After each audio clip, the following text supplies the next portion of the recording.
예수 앞에 달려라. 주 우리의 친구니 무엇이나 근심하지 말고 주 예수께 아뢰라.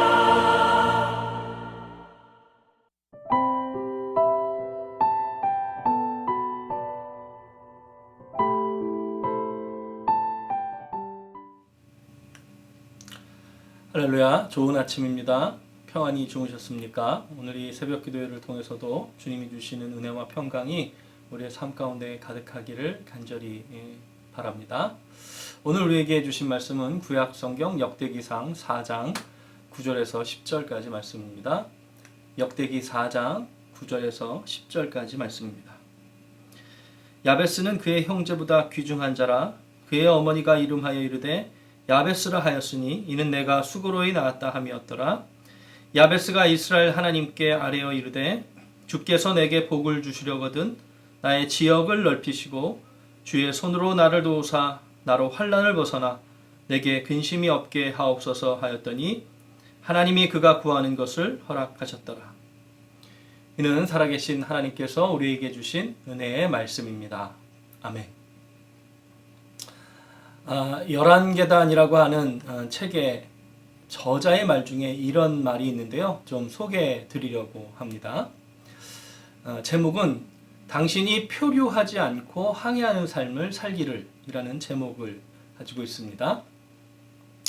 출항과 동시에 사나운 폭풍에 밀려 다니다가 사방에서 불어오는 바람에 같은 자리를 빙빙 표류했다고 해서 그 선원을 긴 항해를 마친 사람이라고 말할 수는 없을 것이다. 그는 긴 항해를 한 것이 아니라 그저 오랜 시간을 수면 위에 떠 있었을 뿐이다. 기원전 1세기 로마의 철학자 세네카가 남긴 말이다. 그는 잔인하게 덧붙인다. 그렇기에 노년의 무성한 백발과 깊은 주름을 보고 그가 오랜 인생을 살았다고 단정할 수는 없는 일이다. 그 백발의 노인은 오랜 인생을 산 것이 아니라 다만 오래 생존한 것일지도 모른다. 그러면서요, 저자는 이 독자들에게 이렇게 질문을 던집니다.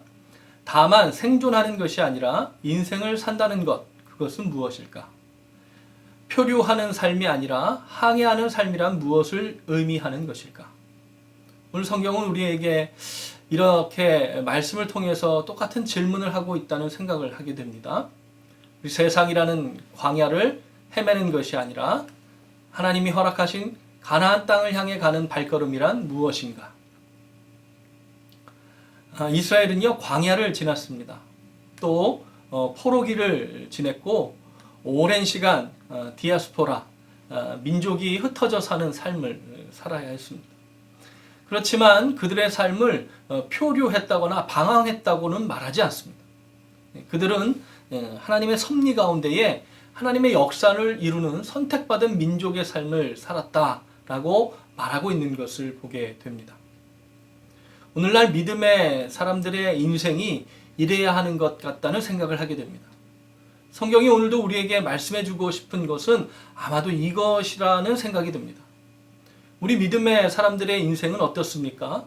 우리 인생은 지금 코로나19로 인해서 이 팬데믹의 상황에 있고 또 그 이후에 우리에게 불어닥칠 경제의 위기와 또 불안과 같은 일들 때문에 헤매고 있는 것은 아닌가 생각해 보게 됩니다. 그러나 믿음의 사람은요, 그런 상황에서도 실수하지 않으시는 하나님께서 정확하게 역사하고 계시는 그 섭리 가운데에 호흡하고 살아가고 있는 존재다라고 하는 것을 우리는 말씀을 통해 깨달아야 한다라고 하는 것입니다. 이스라엘 백성은 어떻게 살았습니까? 그들의 역사를 보면 마치 그들은 하나님께 버림받은 것 아닌가 하는 생각이 들 정도로 힘든 민족의 역사를 가지고 있습니다. 주변 강국의 침략을 계속 받았습니다. 하나님의 성전이 있는 예루살렘이 침공을 당했고요. 하나님의 성전이 무참하게 무너지는 것을 바라봐야 했습니다. 마지막에는 이 자신의 조국에도 살지 못하고 포로가 되어서 끌려가서 노예와 같은 그런 포로의 삶을 살아야 했습니다. 그런데 그 민족의 삶을 표류하는 삶이라 말하고 있습니까? 그렇지 않습니다. 왜냐하면 그들은 하나님의 계획하심과 섭리 속에 있었고 하나님의 정하신 때가 되었을 때에 정확하게 이스라엘 민족을 통해서 하나님은 당신의 살아계심을 이 땅 가운데 놀랍게 나타내셨다라고 하는 것입니다. 우리는 그것을 성경을 통해서 그리고 인류의 역사를 통해서 너무나 잘 알고 보고 있다라고 하는 것입니다. 여러분, 오늘 하루를 살아감에 표류하는 인생이 되지 마시기를 간절히 축원합니다. 예수님과 함께 거친 갈릴리 바다를 항해했던 제자들처럼 오늘 세상의 거친 파도 가운데서도 주님과 동행함으로 파도를 가르며 살아가는 복된 하루가 되시기를 주님의 이름으로 축원을 드립니다. 오늘 본문을 보십시오. 야베스라고 하는 인물이 나옵니다. 유다 지파를 언급하다가 갑자기 나온 인물인데요. 그에 대한 자세한 기록은 성경에 없습니다.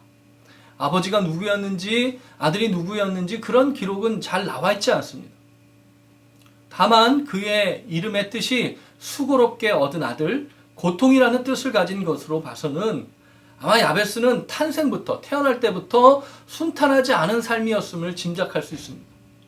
그런데도 기도하는 많은 분들이요, 이 야베스의 기도를 너무나 잘 알고 있고 그리고 그 기도를 따라 기도하며 은혜를 누리고 있다라고 하는 것입니다.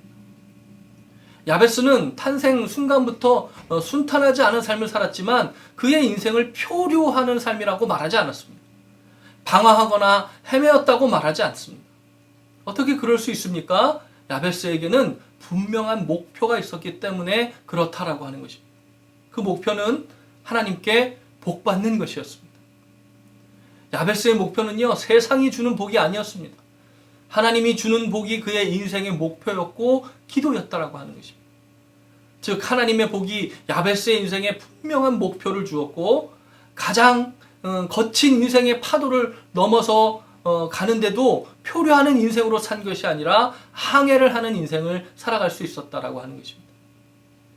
여러분, 오늘 여러분이 하나님이 주시는 복을 향해 나아감으로 거친 파도로 인해 좌절하는 것이 아니라 거친 파도를 주님과 함께 그 주님이 주시는 능력으로 이기시면서 항해하며 나아가는 하루가 되시기를 간절히 축원합니다.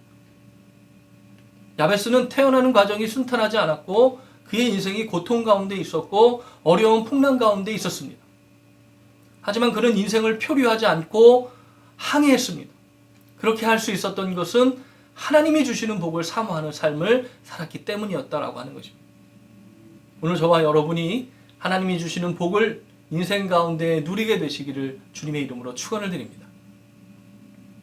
야베스가 표류하지 않고 항해를 할 수 있었던 이유는요, 오늘 성경 말씀에 보니까 그것을 위해 끊임없이 하나님께 기도했기 때문이다라고 하는 것을 발견할 수 있습니다.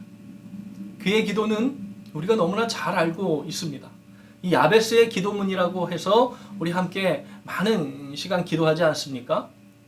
우리가 너무 잘 아는 그의 기도의 내용의 첫 번째 기도는요, 지역을 넓혀달라, 지경을 넓혀달라라고 하는 기도였습니다. 여호와 하나님, 나의 지역을 넓혀주십시오, 나의 지경을 넓혀주십시오라고 기도했다라고 하는 것입니다. 여기서 말하는 지역, 지경이라고 하는 것은요, 그저 넓은 어떤 땅을, 구역을 차지하는 것을 이야기하는 것이 아니라고 하는 것입니다. 여기서 지경이라고 표현한 것은 무엇입니까? 바로 영향력을 이야기하는 것입니다. 야베스는 자신의 영향력을 널리 끼치는 삶을 살게 해달라고 기도하였다라고 하는 것입니다. 어떻게 하면 이렇게 넓게 영향력을 끼치는 삶을 살게 될까요? 그것은 너무나 분명합니다. 성령의 충만함을 받는 삶을 살아야 한다라고 하는 것입니다. 예수님께서 부활하시고 이제 다시 하늘로 승천하실 때에 예수님의 승천을 목격한 사람이 500여 명 정도였습니다. 이 예수님의 지상명령, 땅끝까지 이르러 내 증인이 되어라, 그리고 내가 다시 오겠다, 이 재림의 약속, 내가 본 그대로 다시 오겠다, 이런 약속을 받은 사람들이 500여 명이었어요. 그런데 마가의 다락방에서는 몇 명이 모여 기도했습니까? 120명이 모여서 성령의 임재를 사모하며 기도했다라고 하는 것입니다. 세상을 누가 변화시켰습니까? 누가 온 세계의 영원한 생명의 복음의 지경을 넓히는 삶을 살았습니까?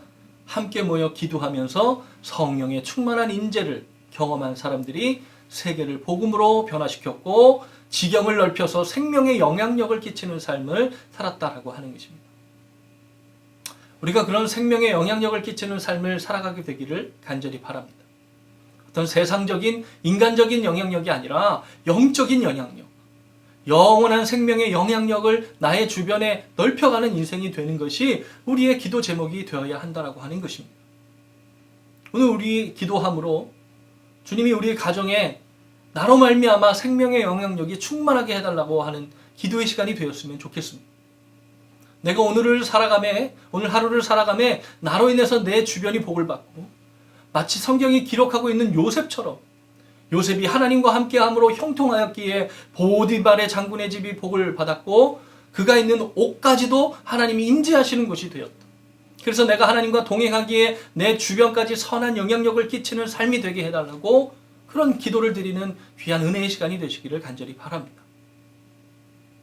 야베스의 두 번째 기도는요, 주의 손으로 나를 도와달라라고 하는 기도를 드렸다라고 하는 것입니다. 야베스는요, 자신의 인생을 살아가면서 하나님이 저를 도와주셔야 합니다. 이런 기도를 했다라고 하는 것입니다. 하나님이 저를 도와주셔야 합니다. 저는 아무런 힘이 없습니다. 하나님이 도와주셔야 내가 인생을 살아갈 수 있습니다. 그런 기도가 하나님이 기뻐하시는 기도가 아니겠습니까? 하나님, 이건 이제 제가 알아서 해보겠습니다. 하나님이 여기까지 도와주셨으니까 앞으로는 제 힘으로 어떻게든 제가 잘 해보겠습니다. 이런 기도를 하나님이 좋아하실까요? 저는 그렇게 생각하지 않습니다. 하나님은요, 아주 사소한 것까지 하나님을 의지하고 기도하는 걸 좋아하시는 분이다라고 하는 것을 여러 성경을 통해서 깨닫게 됩니다. 이 솔로몬은요, 1000번제를 드리고 하나님께 응답을 받습니다. 그렇게 왕이 되어서 1000번제를 드려서 하나님께 응답받는 그런 자리에 섰습니다. 그렇게 응답하시면서 하나님이 솔로몬 네가 무엇을 원하느냐 이렇게 물었을 때 솔로몬의 태도가 어땠습니까? 여호와 하나님, 저는 출입을 할 줄 모릅니다. 저는 출입을 할 줄 모릅니다. 그러니 저에게 지혜를 주십시오. 하나님 저를 도와주십시오. 하나님 저에게 하나님의 지혜를 주십시오. 이렇게 기도하고 있다라고 하는 것입니다. 출입을 할 줄 모른다. 이 말은요, 하나님이 도와주시지 않으면 저는 왕의 일을 감당할 수 없습니다라고 하는 겸손한 고백이 담겨 있는 것입니다. 아버지 다윗 왕처럼 하나님이 도와주시지 않으면 저는 정말 백성을 잘 다스릴 수가 없습니다. 그러니 하나님 저에게 지혜를 주십시오. 하나님 저에게 지혜를 주셔서 맡겨주신 백성을 잘 다스릴 수 있도록 저에게 능력을 주십시오. 하나님 도와주십시오. 그런 기도를 드렸다는 것입니다. 하나님이요, 이 기도를 기뻐하셨습니다. 물론 사소한 것까지 구하는 기도라고 하는 것이요, 내가 어떤 것을 원해서 기도하면서 어떤 구체적인 것까지 요구하듯 기도하는 그런 기도와 다르다라고 하는 것을 이미 아시리라는 생각이 듭니다. 이 사소한 것까지 하나님께 기도한다라고 하는 것은요, 사소한 것까지 하나님의 인도하심에 순종하겠다는 결단이 있다라고 하는 것입니다. 그렇기 때문에 하나님 그 결단을 기뻐 받으신다는 것입니다. 야베스가요, 주님의 손으로 나를 도와달라고 기도하였습니다. 그런데 하나님이 도와주시는데 자기 마음에 좀 안 맞으니까, 그 도와주시는 방법이 자기 마음에 안 맞으니까 하나님 저 그 도움 안 받겠습니다. 그런 적이 있었을까요? 아마 그렇지 않았을 것입니다. 어떠한 순간에도 어떠한 상황에도 하나님 나를 도와주신다고 했으니 하나님의 인도하심을 바라보고 하나님의 인도하심에 순종하였을 것이다 라고 하는 것입니다. 하나님의 도우심, 하나님의 인도하심을 구한다는 것은요, 비록 하나님의 응답이 내 마음에 맞지 않는다고 해도 그것에 순종하겠다는 결단이 담겨있는 기도가 바로 그런 기도라고 하는 것입니다. 그리고 그런 결단이 있는 기도를요, 하나님 기뻐하신다는 것입니다. 그리고 그것이 우리 인생을 진정으로 승리하는 기름을 믿으시는 성도님들 되시기를 간절히 바랍니다. 오늘 기도하실 때 아주 사소한 것에도 하나님의 도우심을 받는 여러분들 되시기를 간절히 바랍니다. 그리고 혹여 그 도우심이 내 마음에 맞지 않는다고 할지라도 그 하나님의 인도하심에 내가 순종하겠다, 전적으로 순종하겠다고 하는 진정한 믿음을 가지고 승리를 경험하시는 축복된 하루가 되시기를 간절히 바랍니다. 마지막으로 야베스가 기도한 것은요, 환난을 벗어나 근심이 없게 하옵소서라고 기도했습니다. 여러분, 오늘 우리의 환난을 벗기실 분이 하나님이심을 믿고 찬양하고 소망을 가지고 하나님 바라보시는 하루 되시기를 간절히 바랍니다. 우리 함께 그렇게 믿음으로 기도하는 시간이 되었으면 좋겠습니다. 우리의 환난을 벗어나게 하실 분은요, 오직 하나님 한 분밖에 안 계십니다. 우리가 환난을 이길 수 있는 방법도요, 오직 하나님께만 있습니다. 지난달에 우리 기쁨의 언덕을 통해서 욥기서를 묵상하였는데요. 욥에게 온 환난을 통해서 욥은 어떤 고백을 했습니까? 여러분, 이 말씀을 너무 잘 아시죠? 나의 길 오직 그가 아시나니 나를 단련하신 후에 내가 순금과 같이 정금과 같이 나올 것입니다. 그렇게 그 고백했다라고 하는 것입니다. 그 고통 가운데 그렇게 고백했다라고 하는 것입니다. 환난 중에 있어도 그런 기도를 드릴 수 있는 저와 여러분이 되었으면 좋겠습니다. 그리고 결국 우리의 환난을 벗어나게 하실 분이 하나님이심을 끝까지 믿고 기도하는 저와 여러분들 되기를 간절히 바랍니다. 더 나아가 그런 응답이 오늘 우리의 삶 가운데에 속히 이루어지는 경험을 하는 복된 하루가 되시기를 주님의 이름으로 축원을 드립니다. 하나님의 은혜가, 하나님의 도우심이 오늘 우리의 삶 가운데 나타나게 될 줄로 믿습니다. 끝까지 하나님 바라보시고 하나님 붙드시고 믿음으로 승리하시는 귀하고 복된 하루 되시기를 다시 한번 주님의 이름으로 축원을 드립니다. 기도하시겠습니다. 사랑의 하나님, 감사합니다. 오늘 야베스의 기도를 보면서 다시 한번 우리 인생 가운데 주님이 함께 하심을 바라보게 되니 참으로 감사를 드립니다. 주님, 우리의 영향력이, 생명에 영향력을 끼치는 그 지경이 넓혀지게 하여 주시옵소서. 나로 인해서 우리의 가정이 살고, 나로 인해서 내가 속해 있는 곳이 살고, 나로 인해서 나의 지역사회가 생명의 영향력을 받는 일이 일어날 수 있도록 우리의 삶을 축복하여 주시옵소서. 주님, 저는 주님이 도와주시면 살아갈 수가 없습니다. 우리 사랑하는 성도님들의 가정과 기업을 주님 붙들어 주시옵소서. 하나님이 도와주시옵소서. 주님이 환난을 벗어나게 하실 분은 오직 여호와 하나님밖에 안 계십니다. 우리의 환난을 이기게 하시고 또 그 환난을 통해 더욱더 우리가 순금과 같이 정금과 같이 나오게 하실 분이 여호와 하나님이심을 믿습니다. 오늘도 그렇게 기도함으로 승리하는 귀하고 복된 하루가 될 수 있도록 인도하여 주시옵소서. 이 모든 말씀 존귀하신 우리 구주 예수 그리스도 이름으로 간절히 기도하옵나이다. 아멘.